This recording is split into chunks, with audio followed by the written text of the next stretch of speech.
Enough. I reached up, grabbed his forearm, and yanked him closer.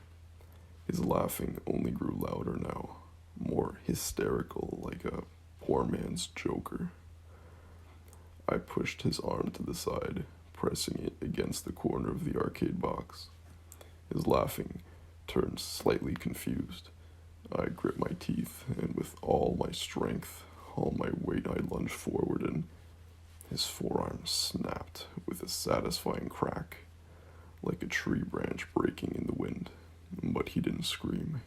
He didn't cry. He just kept laughing, louder and louder, manic howling, his voice seeming to reverberate from the walls now, from the air itself. Oh no, he wheezed, staggering back from the machine, gasping for breath between each burst of forced laughter. His snapped forearm was dangling uselessly beside him, but I didn't care about that now. He was right where I wanted him. He was in the fucking dead zone. I twisted sideways, pressed my back up against the wall and my feet up against the back of Street Fighter 2. I pushed with all my strength, and the machine lurched forward, crashing on top of him with an echoing boom. I lunged over the top and scrambled away, glancing back over my shoulder just before rounding the corner. The stranger lay on the floor, both legs pinned beneath the arcade box, snapped arm flailing limply at his side. Somehow he was laughing even harder now, laughing so hard it looked like his eyes might burst right through his skull.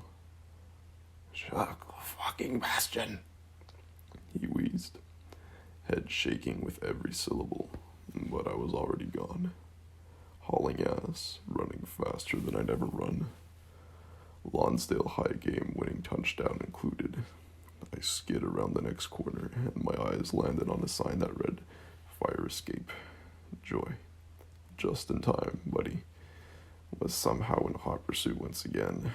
I had no clue how he was running with two mangled legs, but I didn't have time to think about it.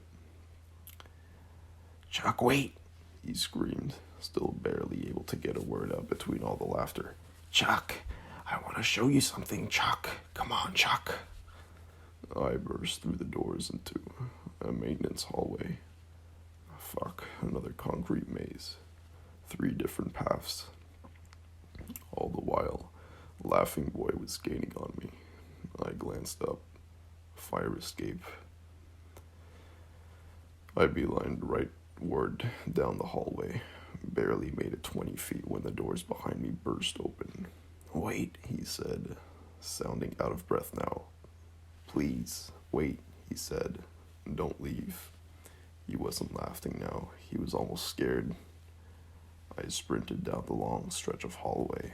The exit felt impossibly far away, like the length of a football field, but I kept running, pushing harder, faster, tingling pain reverberating through every inch of my aging corpse. The stranger was getting closer with each passing second. "Bastion, Bastion, Bastion," he said, his voice building each time, his voice splitting into dozens, hundreds of different voices. A growing audience, applause included. "Bastion, Bastion, Bastion." But they weren't cheering my name. They were mocking it, like patronizing bullies cheering for the slowest kid in the race. "Bastion, Bastion, Bastion." I only ran faster, the door pulling closer and closer all the while. Red exit sign like a beacon of desperate hope. "Wait, Chuck, please," he whined, his voice back to the singular. "Please, Chuck, don't leave me here." And now he was weeping and terrified. "Chuck, please," he moaned, still somehow gaining on me, right on my heels until I burst out through the door, spun around and slammed my body against it, bracing for a struggle. But no struggle came.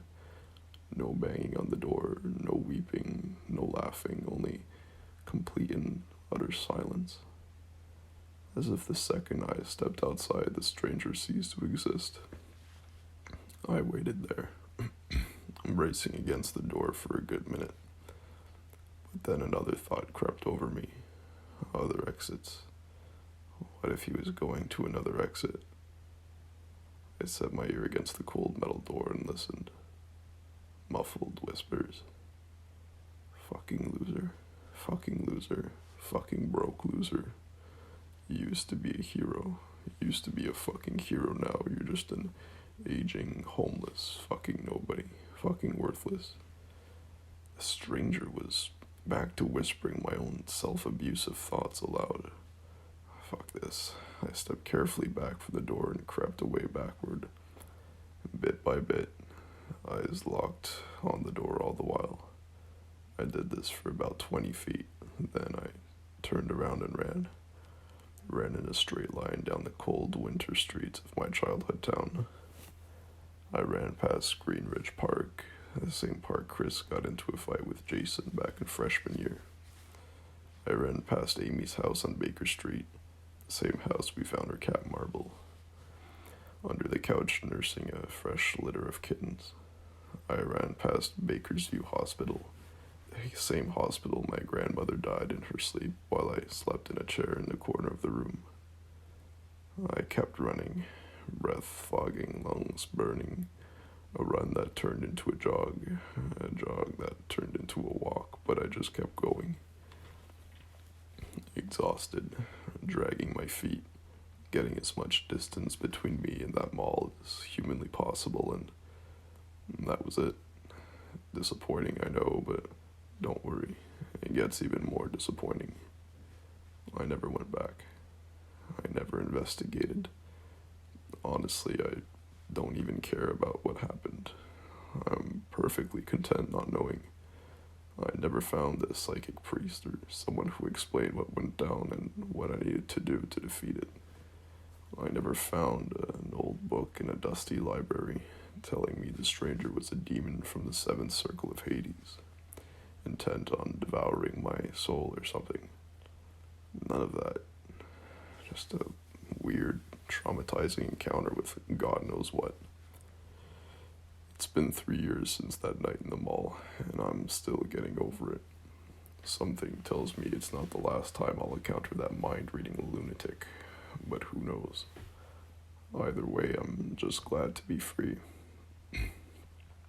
In my life, thanks for asking. I'd like to say that I turned myself around, but I didn't. I mean, sure, my life's a little less shit than it was 3 years back. I'm living with my half-brother in Tulsa now. I got a part-time gig selling used phones, but everything's still shit, especially compared to my peak. I guess we all peak at some point, right? Everybody hits the best day and they'll ever have, and then it's all downhill till deathbed. I think my peak was in high school, scoring the game-winning touchdown against Lonsdale High. Your peak might be today, tomorrow, 5 years from now, 5 years back. That's it. Everybody peaks. That's all. There's a lesson, I guess. Maybe. It's probably not a good thing to believe, even if it's true. Either way, I'm not the guy you should be taking life advice from anyways. But now that I think about it, I guess there's one more thing here. Maybe the most important thing of all. The moral of the story, so to speak. The lesson of the day. Don't get locked in Maplewood Shopping Center.